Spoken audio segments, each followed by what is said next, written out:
لوگوں کو مارنا چاہتے ہو، وہ جو تمہارا ٹوٹا ہوا توحید کا رشتہ اللہ سے جوڑنا چاہتے ہیں، ان کو قتل کرنا چاہتے ہو، جو تمہیں ان بتوں کی عبادت سے روکتا ہے جن کو تم نے اپنے ہاتھوں تراشا، جن میں نہ بولنے کی صلاحیت ہے، نہ پکڑنے کی صلاحیت ہے، نہ چلنے کی صلاحیت ہے، تم ان کو معبود کہتے ہو۔ وہ تمہیں عقل شعور دیتا ہے، وہ تمہیں فہم و فراست دیتا ہے، وہ تمہیں بتلاتا ہے کہ اصل میں یہ انسان کی توہین ہے، اس کو قتل کرنا چاہتے ہو۔ تم رب کا انکار کرتے ہو جس نے ساری کائنات کو تخلیق دیا، تم اللہ کا انکار کرتے ہو جو کائنات کی سب سے بڑی قوت ہے، اس کا انکار کر کے بتوں کو مانتے ہو۔ میں تمہارے بتوں سے نفرت کا اظہار کرتا ہوں۔ آج سے پہلے اس کا ایمان چھپا ہوا تھا، کسی کو علم نہیں تھا کہ یہ انسان اللہ کی توحید اور نبیوں کی رسالت پہ ایمان لاتا ہے۔ کیا کہتے ہو؟ کہا سچ کہتا ہوں، اگر تم نے مانا نہ تو دنیا میں بھی عبرت بن جاؤ گے اور قیامت کو تمہیں جہنم کی آگ کے سپرد کر دیا جائے گا۔ ضعیف، ناتواں، کمزور قوم نے مارنا شروع کیا، ٹکیں، تھپڑ، اس کے بعد پتھر مارنے شروع کیے۔ پتھر کھاتا ہے اور کہتا ہے لوگوں اللہ کی طرف ہو، اللہ ہی وہ ذات ہے جس کے سامنے جھکنا چاہیے، اللہ ہی طاقت ہے، اللہ ہی قوت ہے، اللہ کے علاوہ کوئی نہیں۔ مار مار کے پتھر اس کو شہید کر دیا۔ قرآن کہتا ہے کہ اس کی جان نکلتی ہے، اللہ اس کو جنت میں اس کا محل دکھاتے، کہتا ہے یا لیتا قومی یعلمون بما غفر علی ربی وجعلنی من المکرمین۔ اور کاش تم یہ چیز دیکھتے جو میں دیکھ رہا ہوں، تمہارے اس کردار کے سبب توحید کی بنا پہ مجھے قتل کرنے کے سبب اللہ نے وہ مقام، وہ جگہ مجھے دی ہے جس کا انسان تصور بھی نہیں کر سکتا۔ کاش تمہیں بھی اس بات کا احساس ہو اور تم اللہ کے خلاف بغاوت سے باز آ جاؤ۔ قرآن کہتا ہے اور اللہ ارشاد فرماتے ہیں کہ ام حسبتم ان تدخلوا الجنۃ ولما یاتکم مثل الذین خلوا من قبلکم مستهم الباساء والضراء وزلزلوا حتى يقول الرسول والذین معه آمنوا واللہ آمنوا والذین آمنوا معه متى نصر اللہ۔ اللہ کہتے ہیں الا نصر اللہ قریب۔ اللہ کے دوستوں، اللہ کے تعلق داروں، توحید کے علمبرداروں، تم پہ وقت آیا ہے، تم کمزور ہو، تم ناتواں ہو، آؤ اپنے اللہ کے لیے باہر نکلو، میں تمام کائنات کی طاقتوں کو تمہارے پاؤں کے نیچے پامال کر کے رکھ دوں گا۔ قرآن کا یہ عقیدہ، قرآن کا یہ نظریہ محمد رسول اللہ صلی اللہ علیہ وسلم نے انسانوں کے سامنے رکھا اور انسانوں میں وہ روح پھونکی کہ آج تمام لکھاری، تمام تجزیہ نگار، تمام ماضی کی باتیں کرنے والے کہتے ہیں اس زمین نے محمد جیسا قائد کوئی دوسرا دیکھا ہی نہیں ہے۔ اس کا سبب کیا تھا؟ کیوں کہا لوگوں نے؟ کیوں دشمنوں نے کہا؟ اس لیے کہ نبی کائنات نے انسانوں میں وہ روح پھونکی تھی کہ انسان کا کردار بلاتا تھا کہ واقعی کوئی آنے والا آیا اور سبق دینے والا سبق دے کے گیا۔ یہ حبیب تھا، اس کا نام جب اس کا تذکرہ کرتے نا مفسر تو ایک اور حبیب کا تذکرہ کرتا ہے.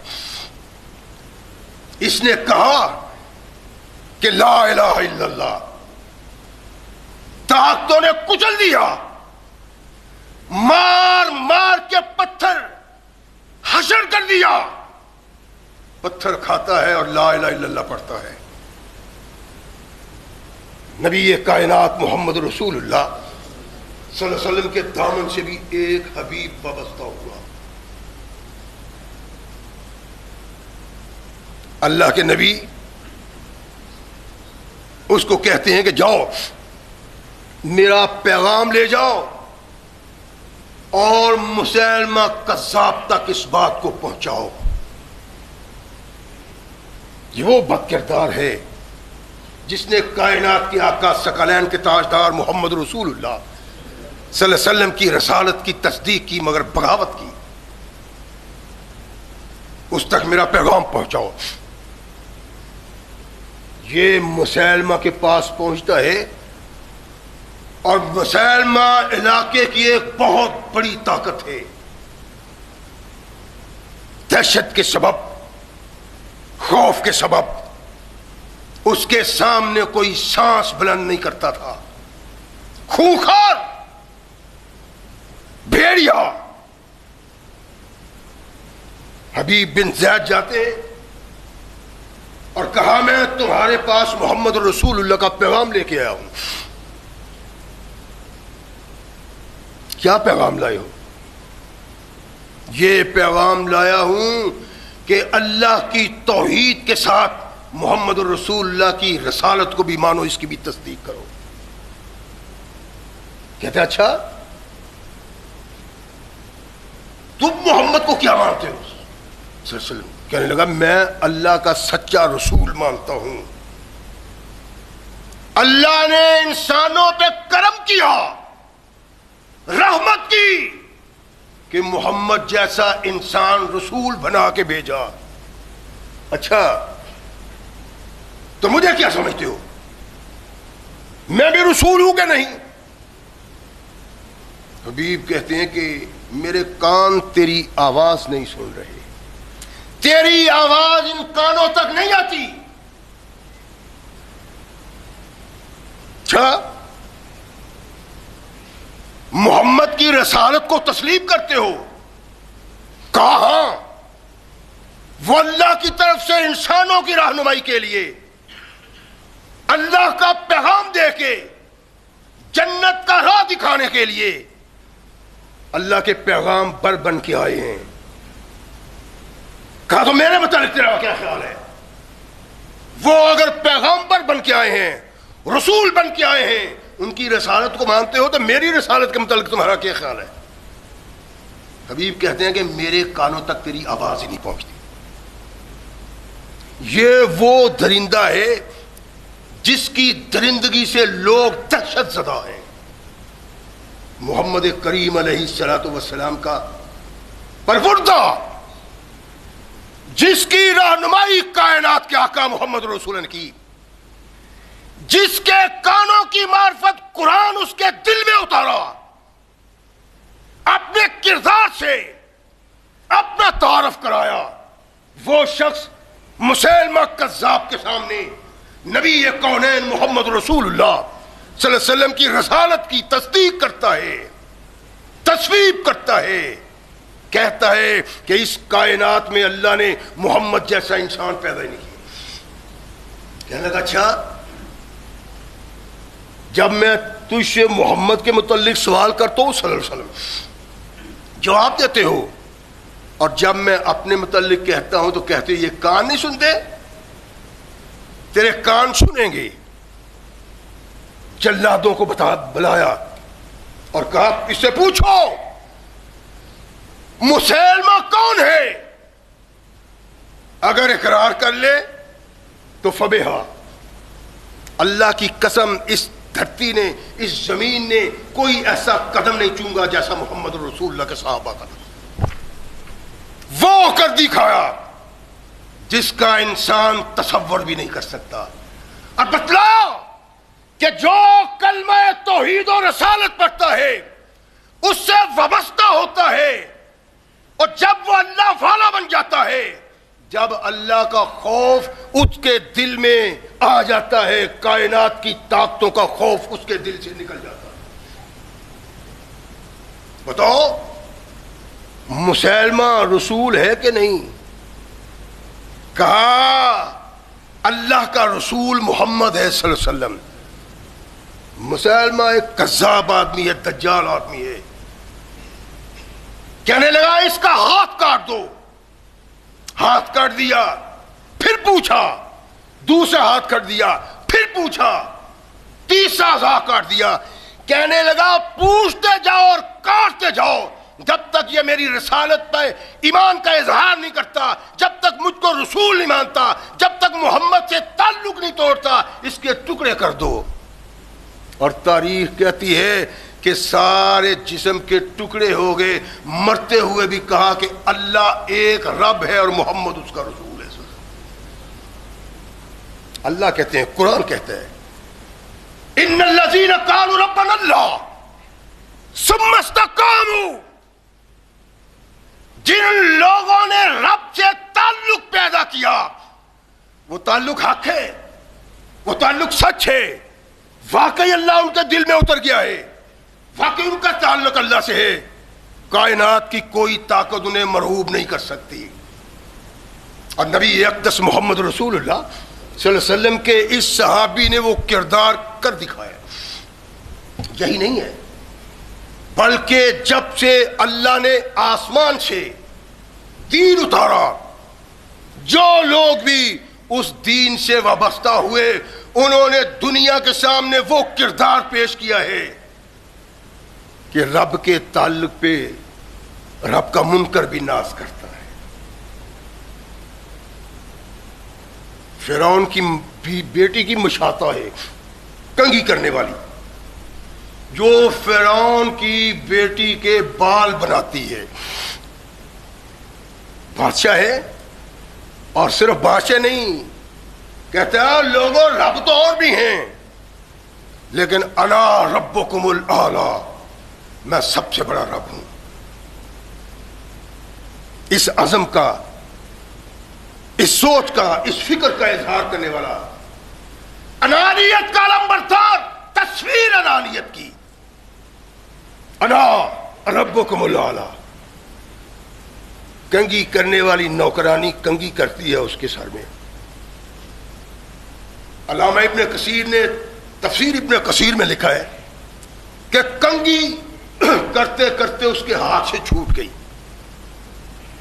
جب کنگھی اس کے ہاتھ سے چھوٹتی ہے تو وہ کہتی ہے بسم اللہ۔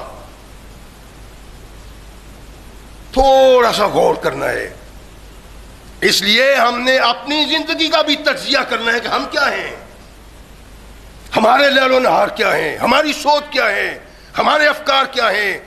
اور ہم کلمہ توحید و رسالت کو ماننے والے کیا کلمہ توحید و رسالت کی توہین کا ارتکاب تو نہیں کرتے؟ یہ صنف نازک ہے، کمزور عورت۔ اس نے کہا کنگھی کے نیچے گرنے سے میرے باپ کو یاد کرتی ہوں۔ وہ کہا کرتا تھا انا ربکم الاعلی، اللہ تو میرا باپ ہے۔ فرمایا نہیں، میں اس اللہ کا نام لے رہی ہوں، میں اس اللہ کا ذکر کر رہی ہوں جو میرا بھی رب ہے، تیرا بھی رب ہے، تیرے باپ کا بھی رب ہے۔ حیران پریشان، اچھا کوئی اس زمین پہ ایسا بھی ہے جو میرے باپ کی الوہیت اور ربوبیت کا انکار کرتا ہے، اور وہ جو اس کے گھر میں پرورش پا رہا ہے؟ اپنے باپ کو کہا کہ میری مشاطہ، میری کنگھی کرنے والی بابا بھاگی ہے تمہاری، وہ تمہاری ربوبیت کو نہیں مانتی، اس کا الہ کوئی اور ہے۔ پاگل ہو گیا غصے سے، میرے گھر میں پرورش پانے والی، میرا کھانے والی، میرا پینے والی، وہ میرا انکار کرتی ہے؟ ایسا نہیں ہو سکتا۔ لیکن اس کو علم نہیں تھا جس کا کلمہ اس نے پڑھ لیا ہے، جس سے تعلق اس نے پیدا کر لیا ہے، اس سے تعلق جس کا پیدا ہو جائے کائنات کی تمام طاقتیں اس کے سامنے زیرو ہوتی، تیری بھی کوئی حیثیت نہیں. اس کو علم نہیں تھا. ادھر آ ستمگر ہنر آزمائیں تو تیر آزما ہم جگر آزمائیں. اس صنف نازک نے اپنے کردار سے ثابت کیا کہ زمین پہ بسنے والا انسان جب رب سے تعلق پیدا کرتا ہے تو پھر تمام قوتیں اس کے سامنے زیرو ہوتی ہیں. کردار اگر یہ نہیں تو کلمہ توحید اور رسالت پڑھنے کا کوئی فائدہ نہیں ہے. اگر کلمہ پڑھ کے دل میں کسی غیر کا خوف ہے، اگر کلمہ پڑھ کے کسی دوسرے سے ڈرنا ہے، اگر کلمہ پڑھ کے کسی دوسرے کو مشکل کشا حاجت روا خالق کو مالک تصور کرنا ہے تو تیرے کلمے کی کوئی حیثیت نہیں ہے. طاقتوروں نے نہیں بتایا، کمزوروں نے بتایا، صنف نازک نے بتلایا کہ اللہ کا تعلق اگر صحیح ہو تو پھر انسان کے دل میں خوف نہیں آتا، اور اللہ سے تعلق اگر کمزور ہو، ناتواں ہو، اللہ کے علاوہ کسی اور کو بھی طاقتور سمجھتا ہو، اللہ کے علاوہ کسی اور سے بھی خوف کرتا ہو، اللہ کے علاوہ کسی اور سے بھی ڈرتا ہو، تو اس کا کلمہ پڑھنا جان سازی ہے. لاکھ بار کلمہ پڑھے، لاکھ بار توحید کا اظہار کرے، لاکھ بار رب کی یکتائی بیان کرے، کروڑ بار اللہ کی توحید کا اظہار کرے، اللہ کہتے ہیں جب تک تیرے دل سے غیر اللہ کا خوف نہیں نکلتا میرا تیرے ساتھ کوئی تعلق نہیں. صنف نازک ہے، کمزور عورت، بلاؤ، بلایا تو میرے علاوہ کسی کو رب مانتی ہے؟ کہنے لگی ہاں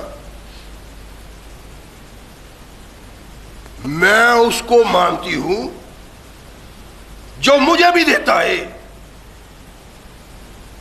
جو تجھے بھی دیتا ہے.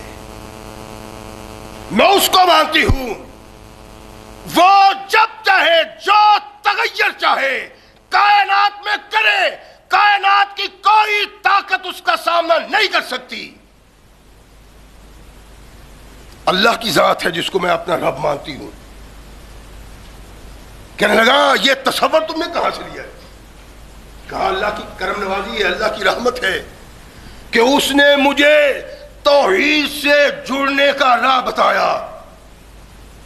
یہ اللہ کا احسان ہے، اس نے مجھے الہ سمجھایا. یہ اللہ کی کرم نوازی ہے کہ اس نے مجھے انسان بنایا.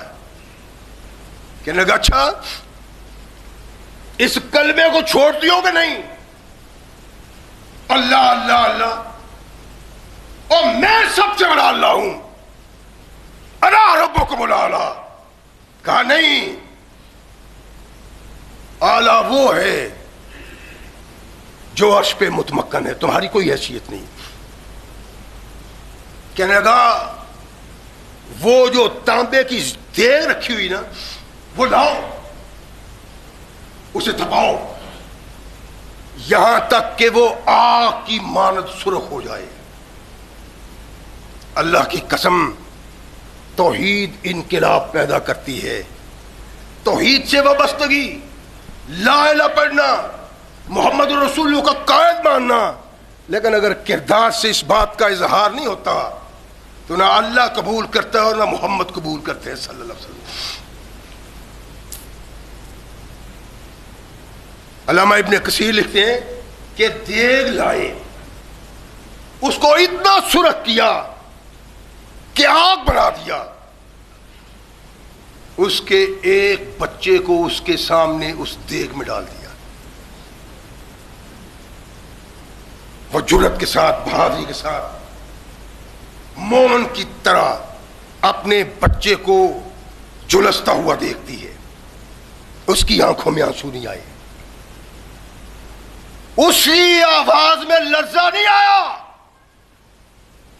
اس نے رحم کی نگاہوں سے بہت بڑی کائنات کی طاقت کی طرف نہیں دیکھا۔ اس کو دیکھنے کی حاجت نہیں تھی، اس لیے کہ اس کے دل میں اللہ رہتا تھا۔ فرعون نے دیکھا کہ اس پہ دل پہ تو کوئی اثر نہیں ہوا، میری یہ تدبیر کامیاب نہیں ہوئی، دوسرا بھی لاؤ۔ دوسرا بچہ لائے، اس کے سامنے اس کو بھی دیگ میں ڈال دیا، سارے بچے دیگ میں ڈال دیے، نہ اس کی آنکھوں میں آنسو آیا، نہ اس کے جسم پہ لرزہ آیا۔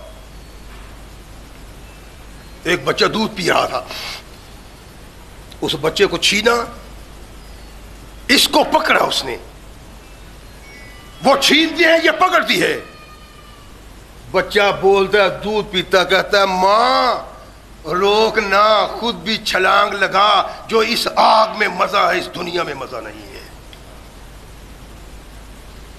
اللہ کے لیے مرنا،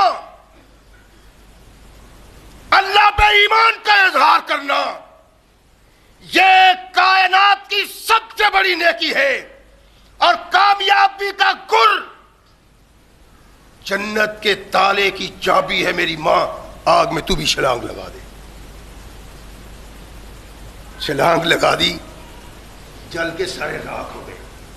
کونین کے آقا، ثقلین کے تاجدار محمد رسول اللہ صلی اللہ علیہ وسلم معراج کی رات آسمان پہ جاتے ہیں، چلتے چلتے جبریل ساتھ ہے، ایک جگہ سے اتنی زبردست خوشبو آئی کہ اللہ کے نبی کہتے ہیں مست کرنے والی خوشبو۔ میرے آقا محمد رسول اللہ صلی اللہ علیہ وسلم کے پسینے کی ایسی خوشبو تھی کہ دنیا میں ایسی خوشبو تھی ہی نہیں، لیکن اس خوشبو کا حامل جب وہ خوشبو محسوس کرتا ہے تو اتنی زبردست خوشبو، اتنی زبردست خوشبو کہ جبریل کو پوچھنے پہ مجبور ہو گئے، جبریل یہ خوشبو کہاں سے آ رہی ہے؟ کہنے لگا آقا یہ فرعون کی بیٹی کے مشاطہ کے محل سے خوشبو آ رہی ہے۔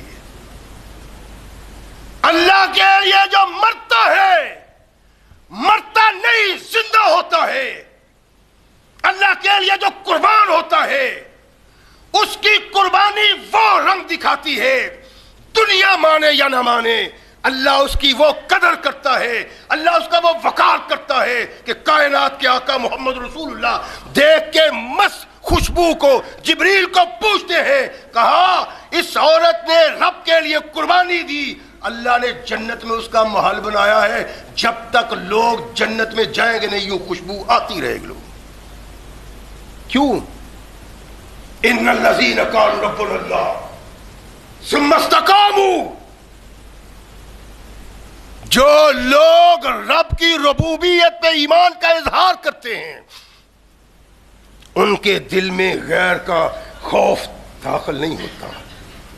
یہی بات ہے، میں اللہ کے علاوہ کسی سے نہیں ڈرتا، آپ اللہ کے علاوہ کسی سے نہیں ڈرتے، ہمارے حکمران، اور یہ ببانگ دول قرآن کا پیغام ہے، جس کے دل میں رب